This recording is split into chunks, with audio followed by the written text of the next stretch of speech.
pleasure to introduce Jesse Harless. Jesse Harless is a leader, a facilitator in the addiction and recovery and mental health space. Jesse is the CEO of Entrepreneurs in Recovery, holds a master's in clinical mental health and counseling from Rivier University in the resilience coach and HeartMath, and is a resilience coach and HeartMath certified trainer, and a best-selling author of If Not You, Then Who. And I like that a lot because it's the truest statement ever. Jesse, I'm super excited to have you here with us tonight. I'm actually really excited that it's an intimate group, because sometimes when it's too big, a lot of people want questions answered and they can't get it answered. So I'm really excited for you to connect with this group here. They're all meant to be here to hear your story. So if you're ready to roll, I'm going to hand the microphone off to you, and you can tell us a little bit about yourself and how you got to doing what it is that you do. So thank you so much for being here, brother. Really appreciate you. Yeah, thank you so much, Joe. Thank you so much for that meditation, and thank you all for being here and inviting me into your space. And if you can hear me okay, just give me like a thumbs up or like a eye wink or okay, perfect.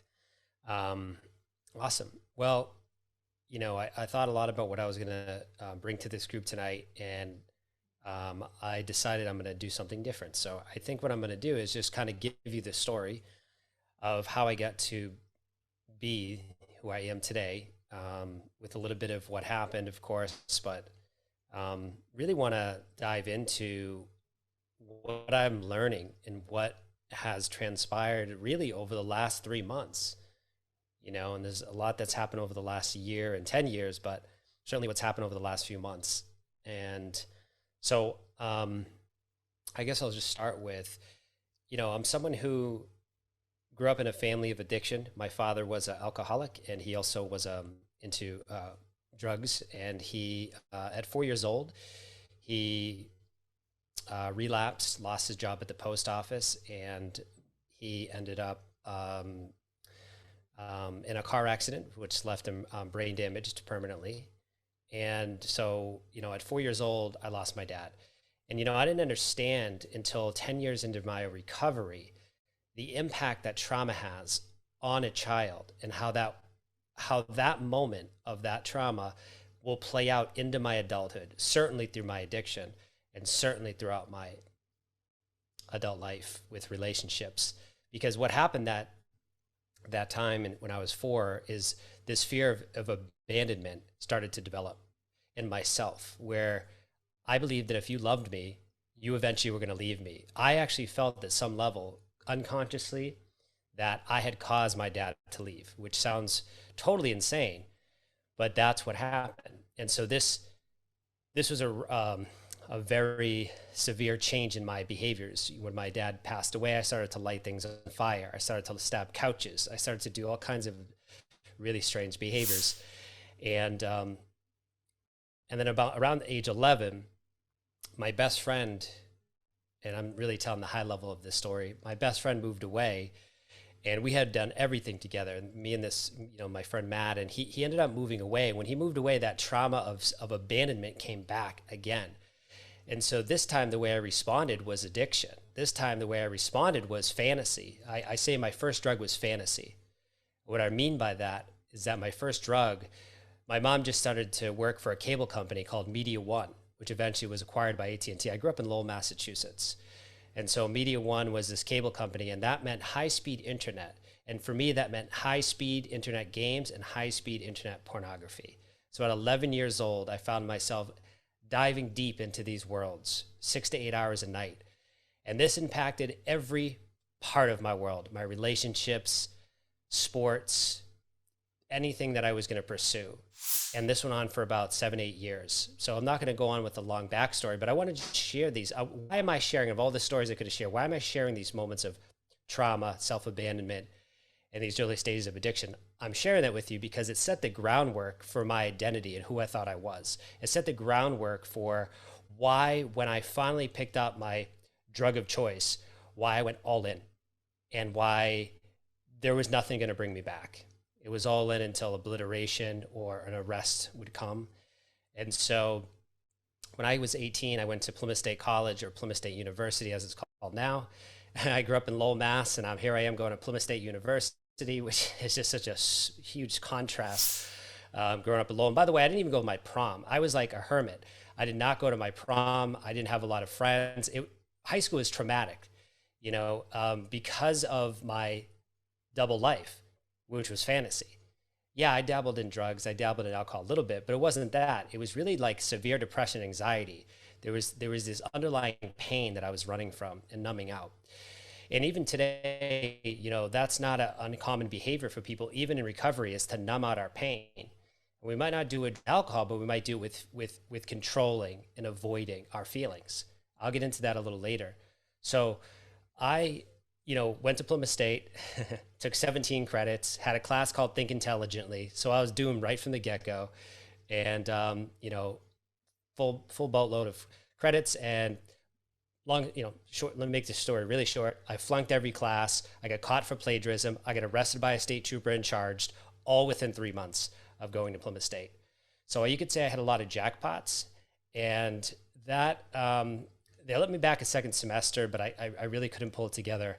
But what happened? Like, how did I fail a class called Intro to College, where you just show up and you just sit on the grass? Like, how do you fail that? Well, it's because when I picked up something, a substance or something to take me outside of myself, I seemed to be a little abnormal than the people around me. Like when I did it, I seemed to go the whole way. When people wanted to go back to study, I seemed to just want to keep going around the clock.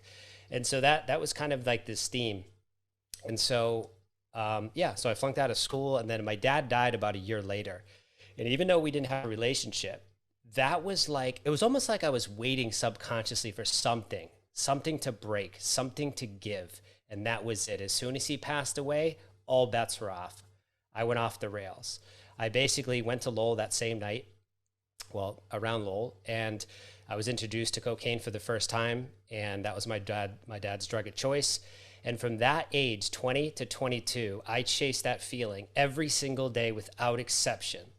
And what ended up happening was it led to me discovering other harder drugs as well. And eventually I found ways to order prescription opioids in unlimited quantities from the internet, and I would get them shipped right to me. And I did this for about 9 months. And when I mean unlimited quantities, I mean it. And so I would get them shipped to myself to support my own habit. Instead of going down to sketchy Lowell to get high, now I could get prescription opioids delivered to me. And I had a full-time job. I worked full-time while balancing this opioid addiction, because 75% of people who are addicted are actually employed full-time. If you didn't know that stat, 75% of people who are addicted are actually employed full-time. So a lot of people are in the workplace who are actually addicted to opioids and meth and different things that you couldn't even imagine. So especially alcohol. So I got away with this for about 9 months, and I had this moment where I had a really an overdose experience, and I knew I was going to die. I'm like, I really have to get some help. I don't know what I'm going to do. And what I did is, instead of asking for help, I just went to a different dealer on the internet and found a different class A, class A felony substance that I could order to try to help. And that one happened to be tapped by federal agents. So when I went to go pick it up, and this is in Plastow, make this all real, I went to go pick up the package, and I walk into the post office. And by the way, my dad worked for the post office, and that was a job he lost when I was 4 years old due to cocaine use. And now here I am at a post office in Plastow, New Hampshire, picking up my package, give them my name. They give me the package. I walk out, bam, sting operation. I'm arrested by Plastow police officers, federal agents, brought back to the post office, and they're questioning me, and they're asking me, who am I? What's my name? What's my real alias? They thought I was some big fish in this big game of drug smuggling or something. And they definitely had the wrong guy. I was consuming those substances, all of them. And they couldn't imagine one human could be consuming that many substances. It just didn't make sense of that. They're like, that doesn't add up. But I was. So what ended up happening is I got a warrant to search my mom's trailer, because I live with my mom, my single mom. And, they searched the trailer. And the ironic thing is, like, my mom had no idea. I just lied to my mom and said they were searching for a snowboard. She actually bought it, because when they got to my house, they only brought a couple of the agents in. They snatched my computer. They took all the receipts. I gave them everything. And here's the craziest part, is they let me go. So that was really confusing. But here's what they didn't know is 2 weeks prior, I had made a decision to move to Florida with a friend, because I knew if I didn't escape my addiction, I was going to die. And so I figured if I go to Florida, I can get my life turned around. You know where this is headed already. So this is 2005. I'm thinking if I get away from the cold in New Hampshire and I go down to Florida, everything will be great. And so these officers arrest me. They let me go. And I say, I'm moving to Florida. So like, what's going to happen? And they said, just be in touch. So I moved to Florida. I buy a turtle. I buy a plant. And I'm like, I'm going to take care of this turtle. I'm going to take care of this plant. And I'm going to take care of myself. And I'm going to turn my life around. Well, within 4 months, that turtle was swimming in its own shit. My plant had died. And I was close to death as well. And, you know, I made it in Florida about 9 months until I hit that bottom, really hard bottom. And I came back to New Hampshire. And within 2 weeks of coming back to New Hampshire, those officers called me on the phone and said, hey, where are you? We're in Florida with a federal warrant for your arrest and you're not here. Because for the grace of God, God got me back to New Hampshire before, because if they would have caught me in Florida, I would have had possession of substances. I would have done time in Florida. Then they would have transferred me to New Hampshire and I would have been in jail for 10 years. My whole 20s would have been in prison.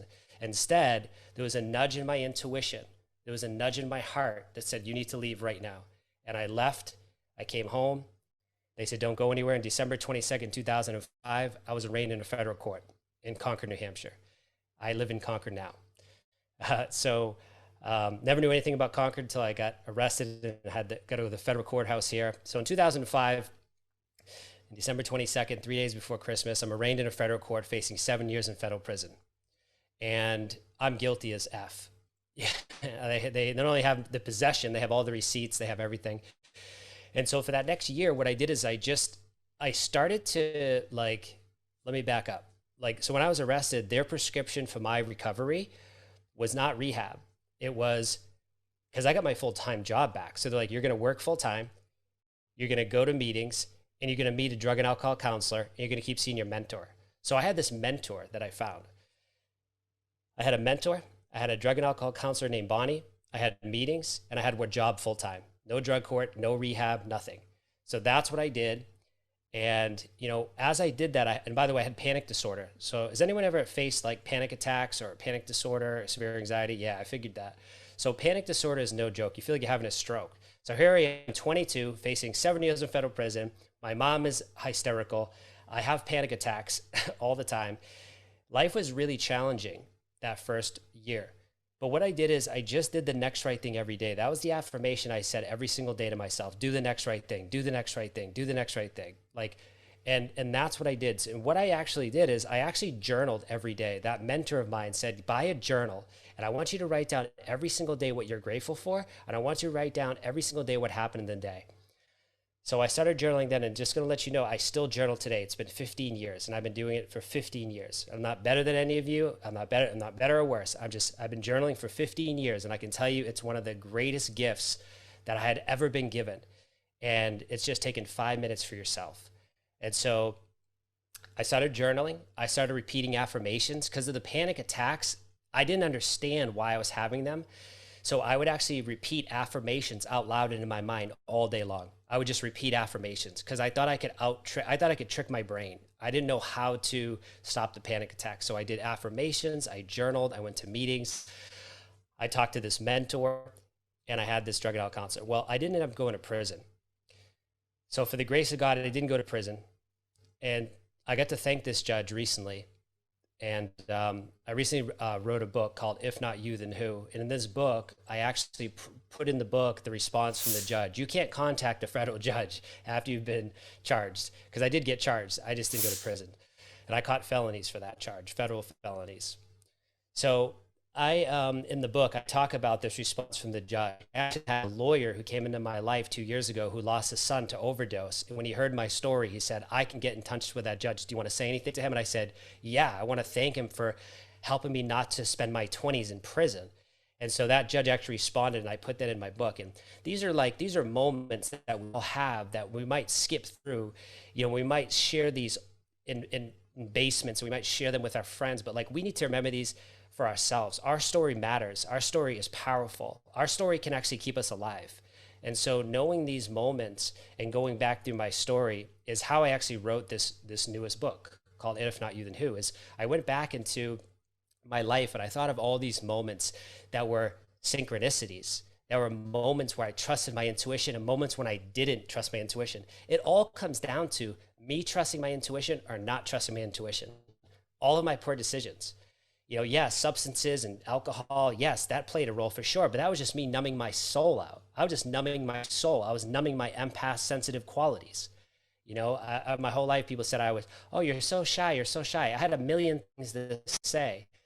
I was always observing and feeling energy of everyone. And it turns out I was a highly sensitive soul. I was a highly sensitive person since a child. And so when I started to realize that my actual sensitivities could be a superpower, this is when I started to really come out of my shell. And I know I'm kind of jumping all over, but I know we don't have a lot of time, and I want to make sure that I leave spaces for Q&A. So I didn't go to prison, and I was doing well in my job. I was actually working for an indirect Verizon store here in Concord in the mall. And so I was doing well there. I was going back to school, and eventually I bought my first house. So 6 years into recovery, I bought my first house in Concord. And it was like a dream, because at 4, we lost our house due to addiction. Due to my dad's addiction, we lost our home. And from there, we bounced from apartment to apartment to apartment in Lowell.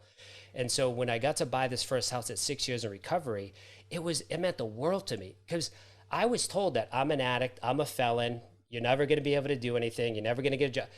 And I'm here, I'm really like in the face of all of them doing it. And I'm like, wait a minute, who am I really listening to? Am I going to listen to the world? Or am I going to listen to my heart? And I had to really start making these decisions. And at 6 years, when I bought that house, I started to realize, like, the only one stopping me is me, period. The only one stopping me is me. There's no one else stopping me. And so when I bought that first home, I realized, like, okay, what else can I do? And I started to negotiate with my boss to, get me into a management position. And that's what happened. And eventually that money wasn't good enough because I couldn't pay the mortgage. So I had to transfer to a different job. Well, I had felonies, okay? Federal felonies. So I had been playing in a comfort zone. Can anyone relate to playing in a comfort zone in recovery? So I was in a comfort zone because I didn't have to go out to the marketplace and deal with my felonies. I was like, oh, I'm safe here. And you don't have to be felonies. You can just play this like you're playing it safe where you are, right? Pretend like you're where you are and you're comfortable, right? Where you are. Well, I was playing it comfortable. Now I had to go out to the marketplace, and I went to the corporate Verizon with the felonies and applied. And it took 3 interviews, but I got the job. They gave me the job as a felon. And you know what I did? That was in 2013. And when they gave me that job, you know what I did? I crushed it, because I said, I've been told this whole time, and actually throughout my whole life, that I'm not going to do anything. My high school they're called headmasters in Lowell High. My headmaster looked at me and said, you're not going to do shit with your life, because I was late like 40 times senior year. So she was like, who the hell do you think you are? And so she was probably right at that time. But these are the types of messages I'd been receiving, because I'd been surrounding myself with people who are operating from the wounded self. And so I'm sitting here my whole life taking lessons and life advice from people around me who are operating from the wounded self. And I'm like, wait a minute, hold on. And it took time in recovery to realize that the only people I need to listen to is my heart and my divine guidance. That's it. Which my heart is connected to my divine guidance. So I started to realize this. And so when I got the job at Verizon, I won every single award they had. And the reason I did that is because I was I'm this shy person. Well, I guess a shy empath can be the best salesman in Verizon. And so I ended up winning the awards that they had, going to Switzerland paid for, meeting the president and vice president of the company. And I started to realize, like, I literally can do anything, despite what I've been told, and the being a felon and an addict and all these storylines and the stigma. I'm like, wait a minute. So it just kept happening, where the more I trusted my heart, the more I trusted my intuition, the more synchronicities started to happen right in front of my eyes. Synchronicities I could actually see. And so in 2016, I landed my dream job. And my dream job was working at Verizon in B2B healthcare, covering half the state of New Hampshire, for the mental health centers, for the home health, for all the hospitals here, the Elliott Hospital, the Catholic Medical Center. Those are all my accounts. So I had landed my dream job. And you know what? 6 months in, my soul was empty. I literally was depressed. I literally was miserable. A 6-figure job, I was miserable. And you know what? I knew it. I said, you know what? I got to bounce. I got to do it. And I don't know what I'm going to do, but I'm going to. And I left my freaking job. I set a plan. I hired a coach and I set a plan. And I said, I'm leaving my job on this date, August 31st, 2017. I'm leaving the job. That was in April. And I had no idea what I was going to do, but I trusted the universe. I trusted my heart, because if I had been able to do all those things that people said I couldn't do, I pretty much figured if I could make $1 million for Verizon, I probably could make like 4 or 5,000 on my own. I was just guessing. And so that's what I did. And in 2017, I left my job to start Entrepreneurs in Recovery.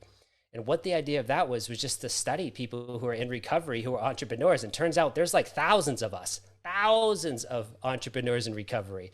That not everyone's talking about that because there's still a lot of stigma, but there's a lot of people that are.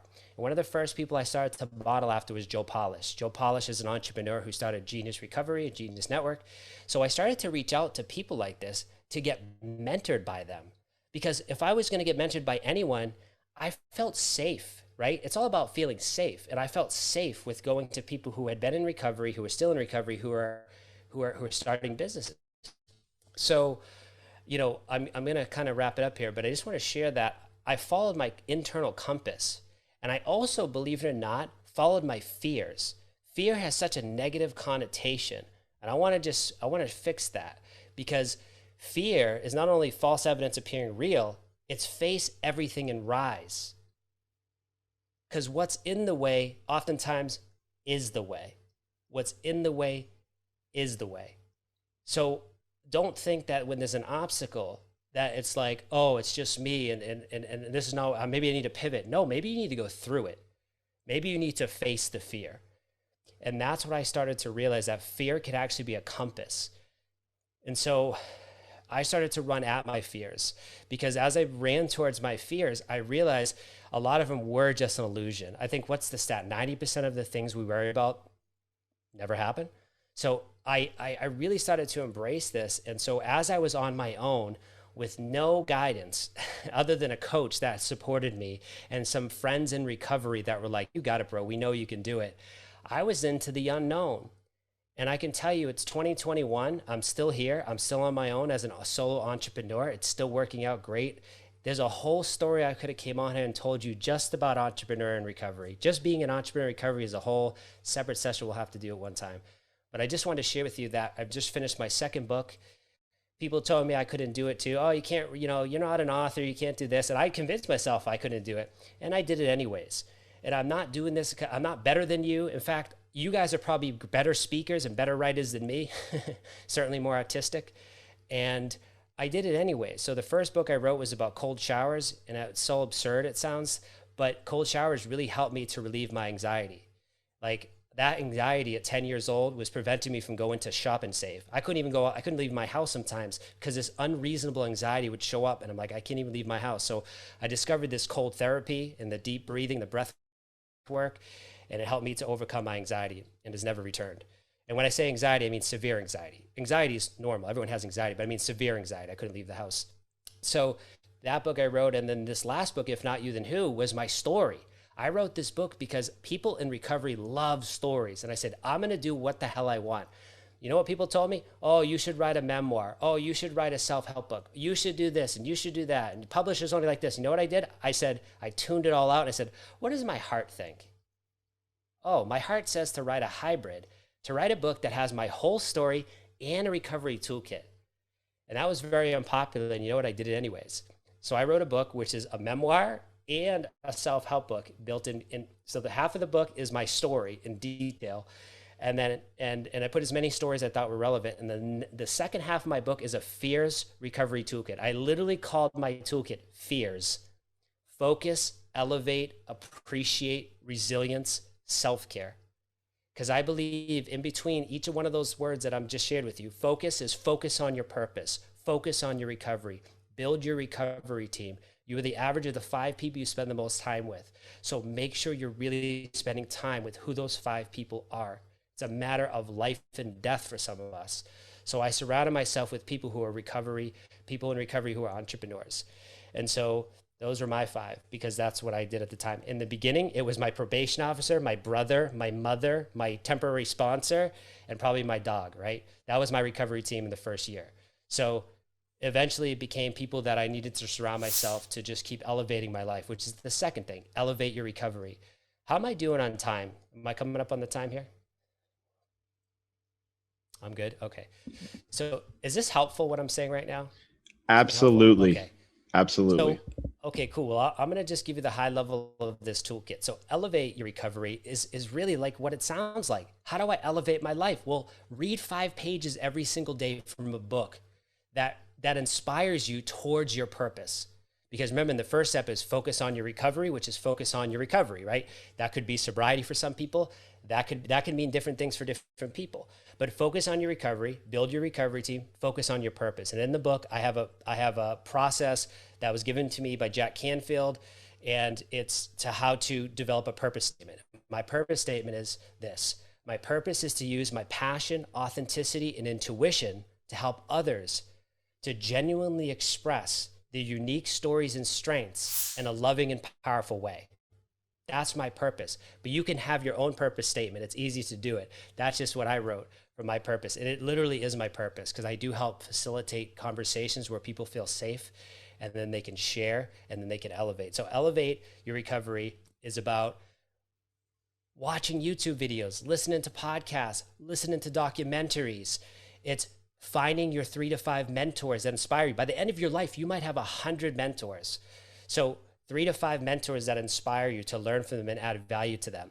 It's also about visualization. It's about visualizing that purpose. Where do I want to be 90 days from now? Where do I want to be 1 year from now, 3 years from now? Because even if you're living in the present moment in a Zen-like monk, you still want to be thinking about that future self. Where am I headed? And so appreciate your recovery is about gratitude. So it's about writing down things you're grateful for every single day and what you love and appreciate about yourself. This might seem like a trivial task. It's been a game changer. And by the way, I do this every single day, these things I'm sharing with you. So I write down 3 to 5 things I'm grateful for and what I love and appreciate about myself. I set my intentions for the day.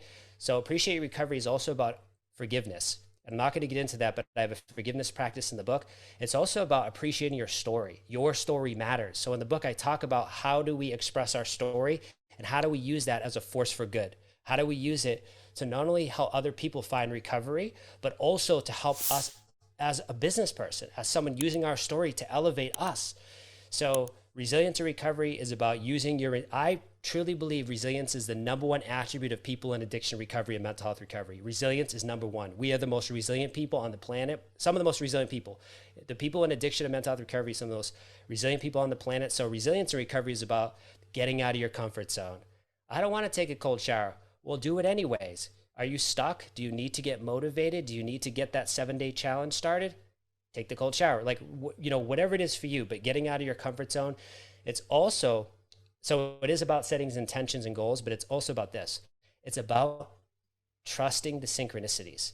Resilience is also about having a resilient mind, but heart too as well. So having a resilient heart and mind, which is trusting the synchronicities and actually writing down the synchronicities as you see them. So every time you trust your intuition and you see that, you write it down in an evidence journal or an intuition journal. That's part of it. And finally, self-care, recovery, self-explanatory. That's really about doing earthing, going outside with barefooted, walking for 10 minutes, sunning yourself, get that vitamin D. Do a 2-week plant-based challenge. You're like, I'm not a vegan. I hate vegan. Well, I'm not saying to be vegan. Like, do 2 weeks of going vegan just to get out of your comfort zone. So make a smoothie, make a juice. And another part of self-care is on your sensitivities. If you're like me and you're a sensitive soul, we are sensitivities. Right here to my left, I pick up the energy around me, so I try to keep good energy. So honor your sensitivities, meditation, even prayer, because prayer is misinterpreted. We think prayer is religious. It's not. Prayer is a feeling. It's powerful. Read Greg Braden. If you're interested about if it's this book, if it's this group, read Greg Braden's book, The Lost Mode of Prayer, right? I wouldn't say this to other groups, but you're in this group, read that book. You'll understand prayer a little bit better.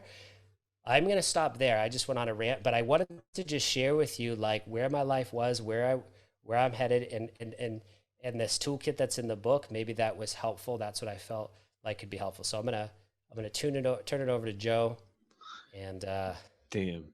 Jesse, that was amazing, man. That was awesome. That was super cool. You know, every time we have these meetings, I'm super excited to hear people's story. And that's what I'm so excited about what you talked about. Because I find in my own life, as I've gone back and I've really peeled back the layers of my story and really looked at it as almost as a viewer. Like, I'm going to pick up this book and I'm going to read it, and I'm going to allow all the different forms of judgments and possibilities and all that stuff come through. And as I've done that, I've been able to understand myself. And in that understanding of myself, I've been able to elevate. Like you said, I've been able to see, okay, I can transcend these things, but I've also been able to see it in others and be like, oh, okay, I understand these people now, which has helped my interactions with other people. And to your point, with myself being someone who experienced extreme panic attacks, just like yourself, I couldn't even go in a store. I'd get in the car, say I'm going to go someplace. I'd drive all the way there, get there, sit in the parking lot and be like, oh my God, I'm losing my mind. And just like you, cold water has been some of the most amazing transformation. It's been one of the most amazing transformational tools. No matter how hard when you say you don't want to do it, you're not going to die. So when you do it and you get through it, your brain automatically makes this decision that says, okay, if I can do that, I can get through all the other stuff too, you know? So I'll tell you what, man, I'm super grateful for the fact that you are putting together a system in the way that you're doing it, because I think a lot of people are afraid of their story and they want to shell that part out and not utilize it as a form of fuel. I really love that you utilize it as a form of fuel, man. I really think it's great. Yeah, man, it's amazing. thank you, Joe. How is it that you like, what is it that you do for yourself nowadays? If you do, like, do you experience any sort of panic or stress or anxiety nowadays? What is it that you do nowadays? Do you still take cold showers? Still any techniques that you do to, or you still have any of those experiences? So yes, I still take cold showers, and Yes. some people are like, damn it, I wish you didn't say that, but I do. I still take them every day since 2015. But I'll tell you that here's what I do though, and this is what's been happening new in 2021. I find that in 2020, I said to myself, and by the way, I wrote that whole new book in 2020 because in January of 2020, I said, okay, I'm going to write a book now. I'm going to do this. And then coronavirus came and I had no excuse at all. Like, I literally couldn't talk to my creator and be like, oh wait, yeah, you're right. I have all the time. I had no excuse. So I took 10 months to write the book. But so I thought I was doing shadow work in 2020. I actually said to myself, okay, you know what? 2020 is the year of clarity. It's the year of clarity. I'm going to do shadow work. And I said, this is the year for that. That's a joke compared to the amount of shadow work I'm doing right now. I literally thought I was doing shadow work until I got into 2021. And I'm like, oh my God, I wasn't doing anything compared to what is going on now. And now I'm like in this deep depths of just feeling my feelings. I'm telling you, I'm not a crier. I don't cry. I wish I did. And I'm telling you, this year, I've already cried a few times and I just don't do that. And I'm allowing myself to feel my feelings, because what I've realized is I've been operating from the wounded self in recovery. I've been in recovery 15 years and I have been operating from the wounded self for almost all of it.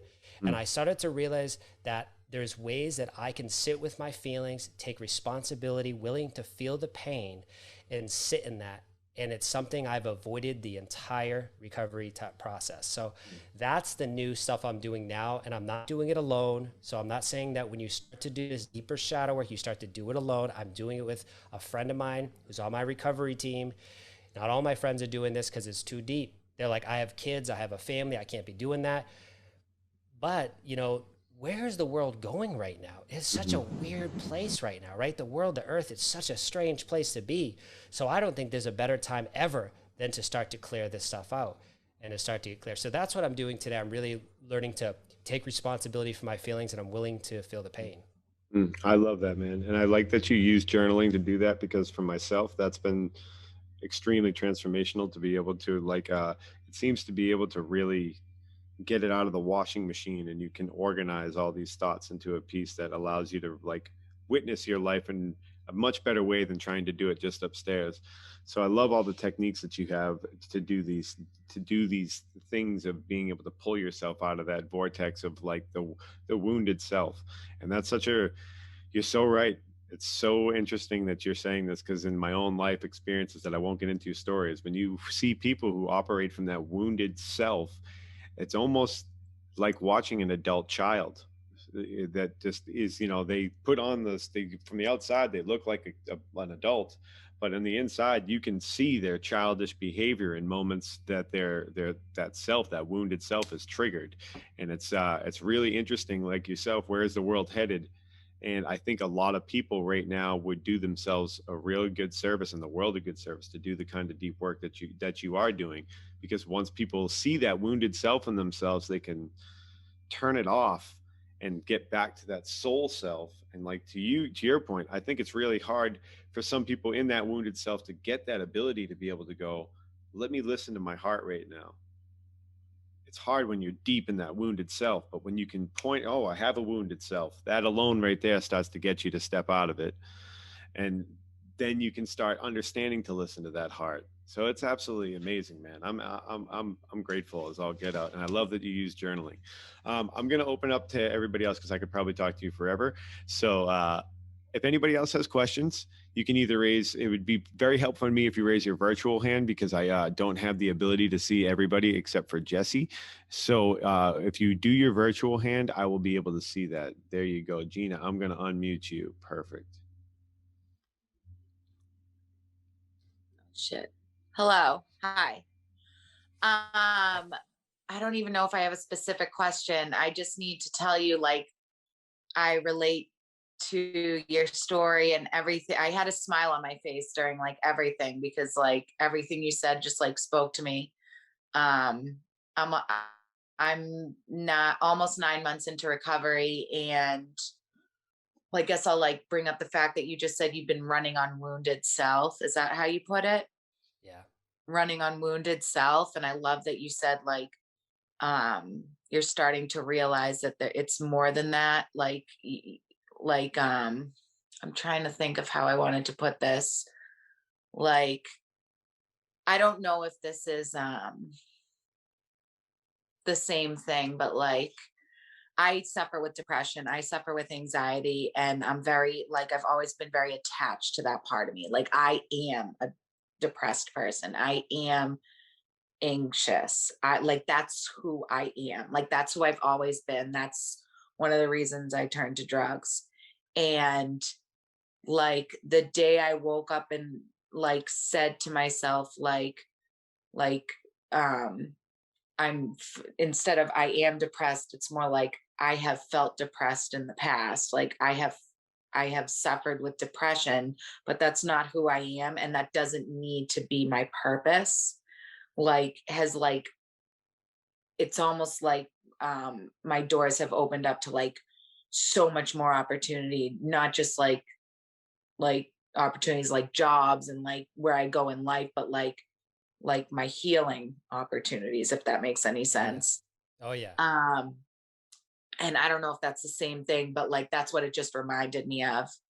And also like more specifically, like I love that like one day you were like this job isn't bringing me happiness, and you like literally went to the source. You're like, well, I'm gonna like study the top of the food chain of my kind, like people in recovery that have like taken it upon themselves to like help others while helping themselves. And you're like, okay, so I'm gonna look at a bunch of them. Like I'm a business major who still needs to finish her degree, but because I too failed the standard college class because for whatever reason. And but I'm like a really smart girl who a business degree, and I love entrepreneurship, and like I love the people that come on to speak on QHC that like have literally like they have this backstory, and they like have like taken it upon themselves to like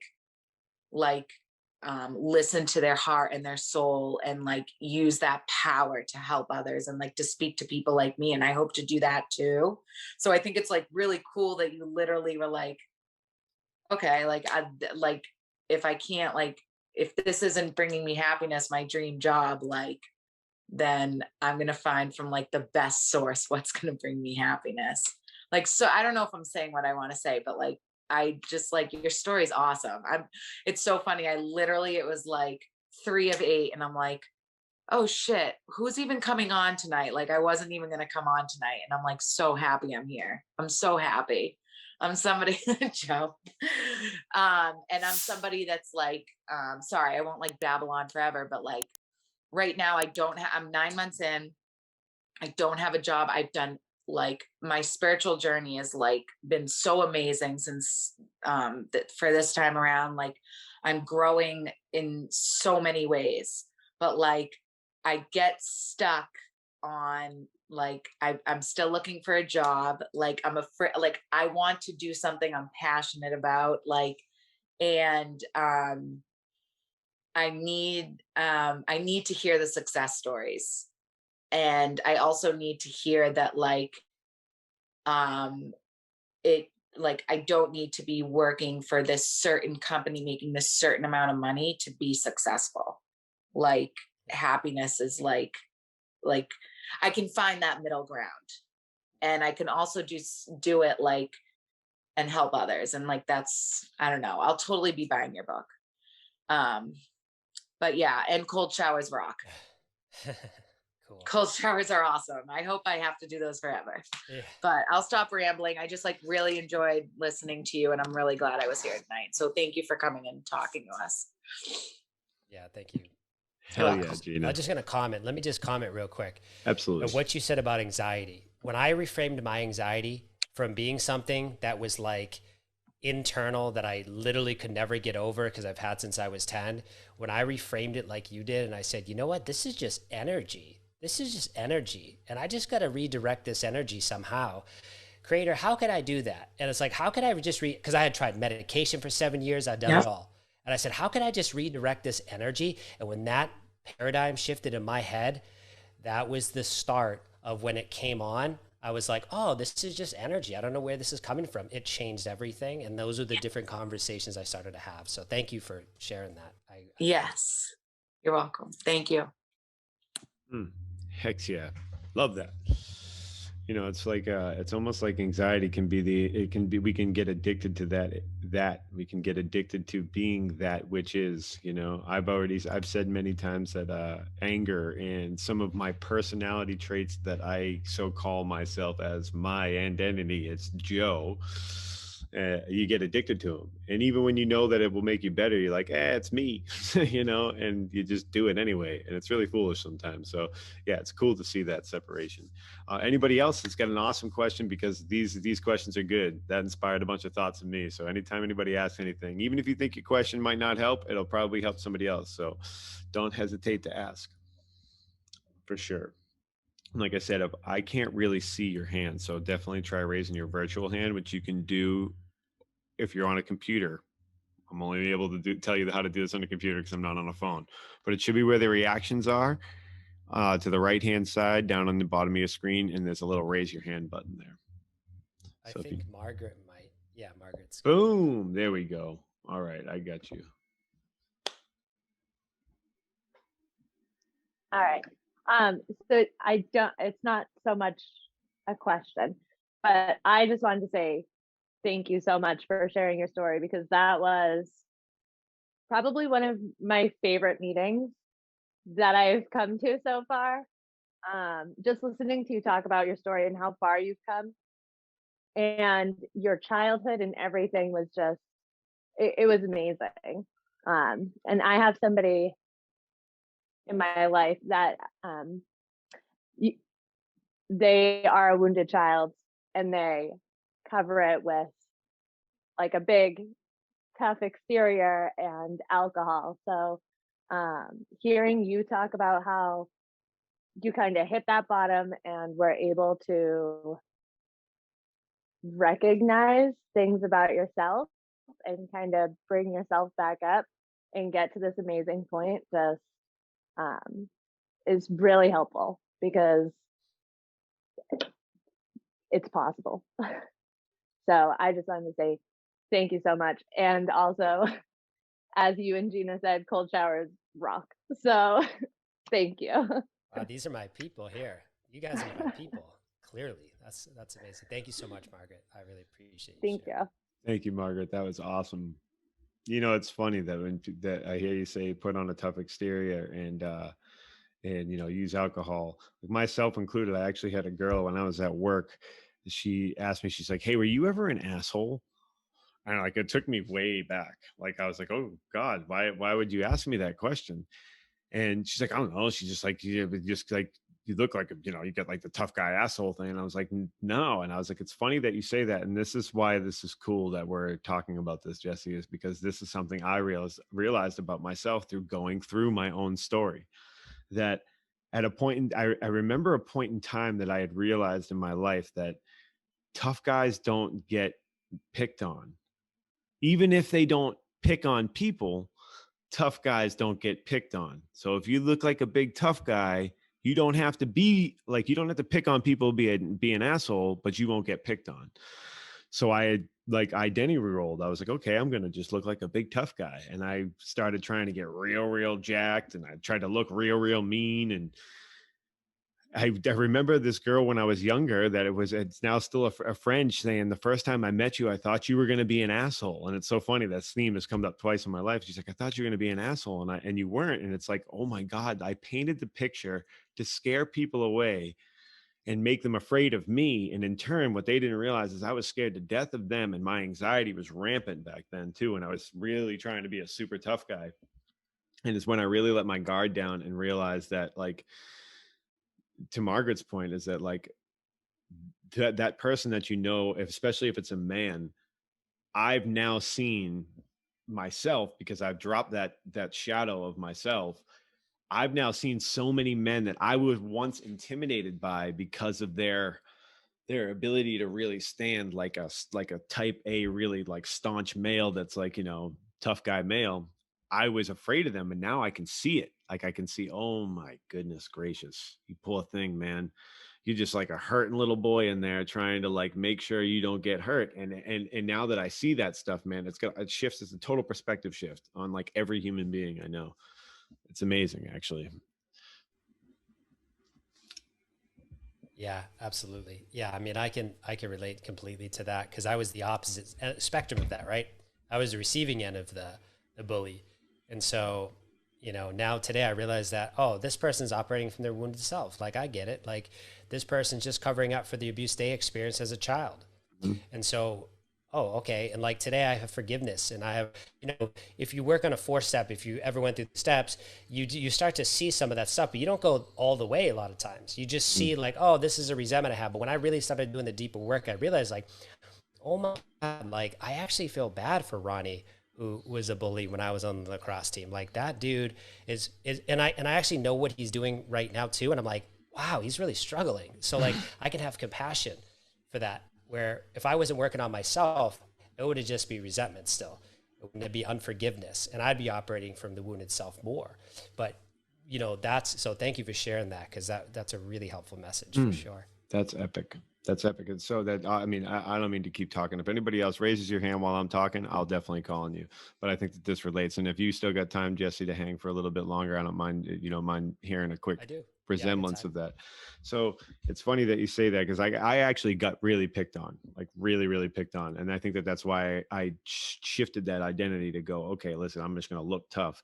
And it's funny that you just said what you just said, looking back at all these kids, because I just went and had a dinner with some friends that I haven't spent time with since I was very young.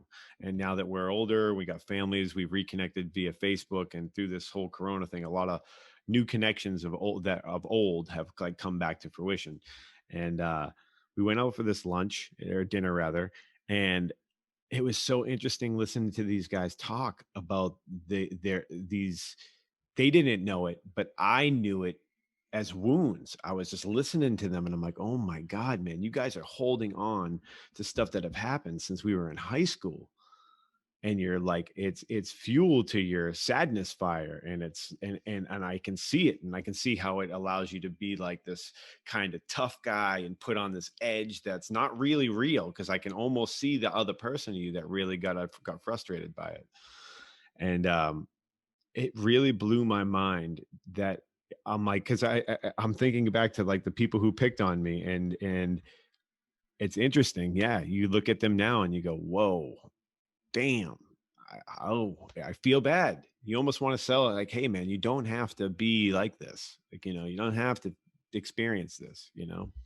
Dogs. So I did want to ask a couple a question for Jesse was, you said that when you had gotten your job, and despite like your criminal history, they still hired you. Like, did they do like a criminal check, like a record check or anything?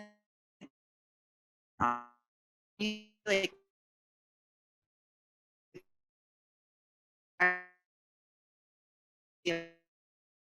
and they still hired you, or was that just more something on the side? Like, Background check. This was the actual company. Yes, I have no idea who that is. Yeah, so but I think it's like a wireless company or something. You're in where? Canada, you said? Canada, yeah. Yeah, so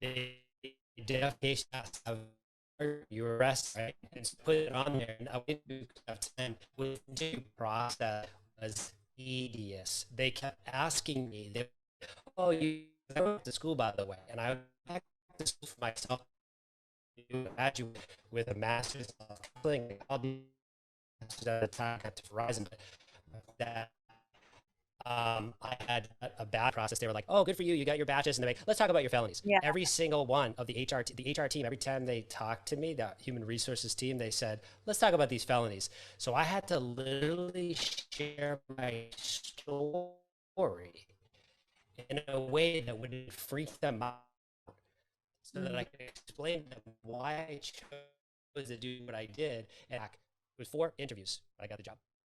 Wow. That's great. That's really helpful, because it's something that I definitely struggle with, and kind of weighs heavy on my heart when I'm trying to like decide what I want to do with my life and how, my record is going to impact me. So I really appreciate you sharing that. And then my other question is, like, I've also been trying to write a book about like my experience with recovery. And I'm just wondering if you have, just any thoughts or any pointers, just as far as like getting that story organized in a way that you can present it. Yeah, that's a good question. So okay, so here's my best advice I can give to you. Okay, maybe 3 bits. 1, find a time when you can write where you are inspired. So if you got to go out in nature and do some earthing or take a cold shower or do a 20-minute meditation, do it first. Then set aside time to write. And don't worry about what you're writing. Just write. Just write. And then also find someone that can keep you accountable. Find someone that you can say to them, "I'm going to check in with you every 2 weeks to prove to you that I did the writing." And it doesn't even matter how much, that I just did it. I just did some writing. So that's my third and the second advice. And the third is,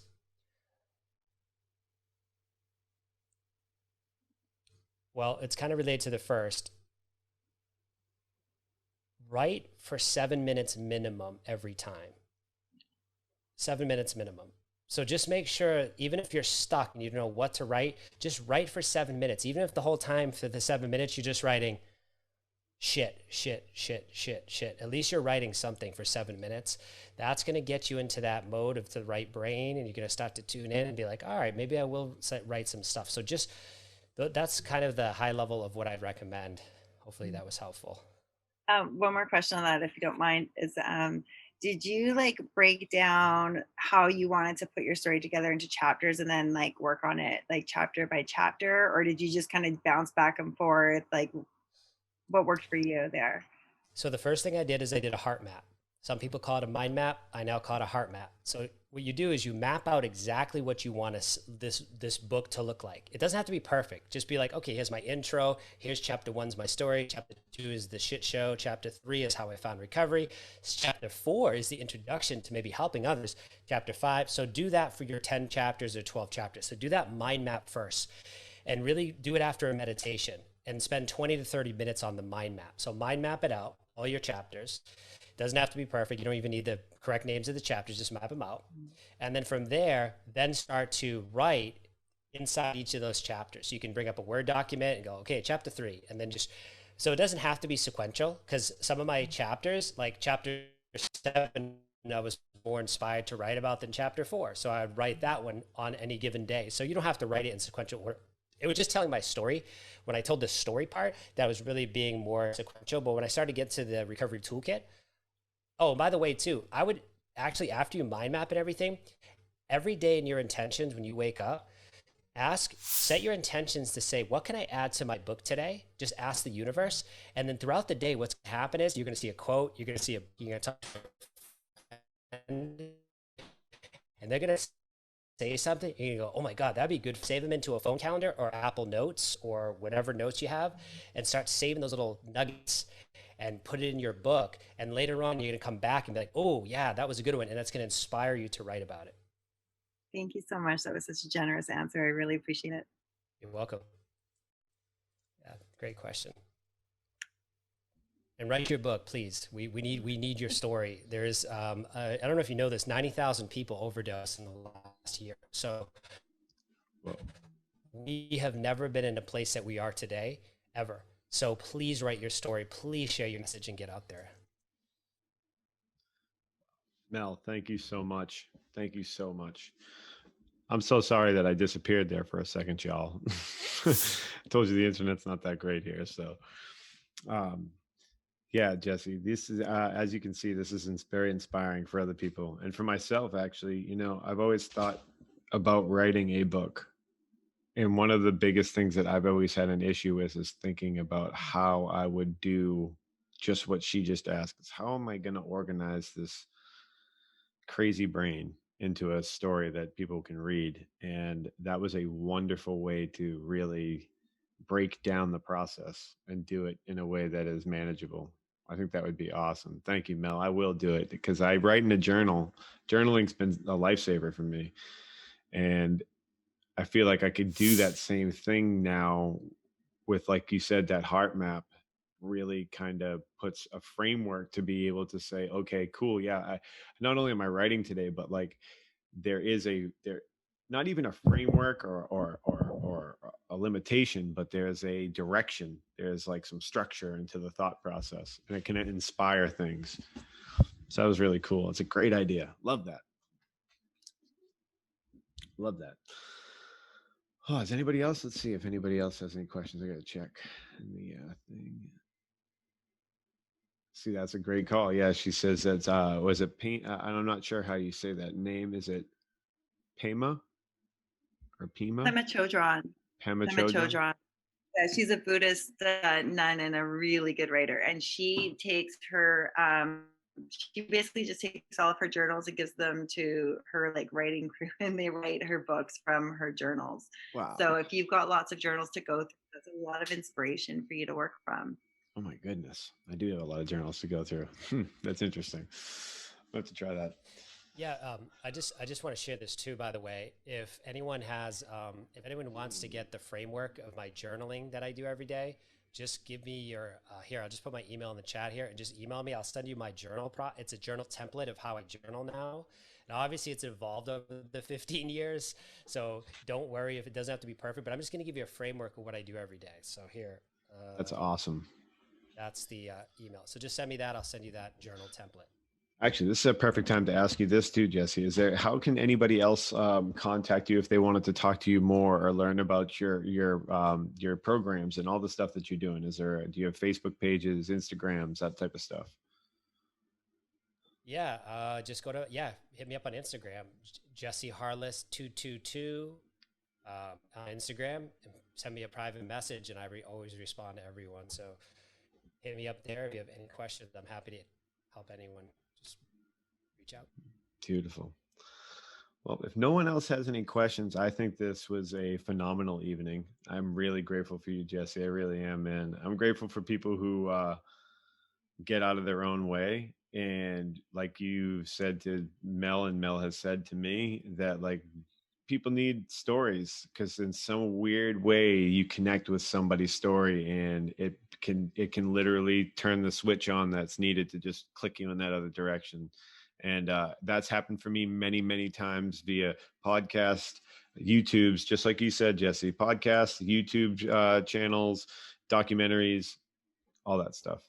So thank you all so very much. Now, what we usually do here, considering we've cultivated so much high energy, and it really, like, I think inspired a lot of goodness in all of us today, we like to send that energy out to the universe. So if you would be interested in doing it, we could reach your hands out and touch one another's hands. And we'd like to send all this energy that we've gathered and send it out to all those awakening at this precious time. Allow it to ripple out into the universe and awaken those with closed hearts and closed minds. Thank you all so much for being here. Feel the touch from one another. Bring it back in and touch your heart.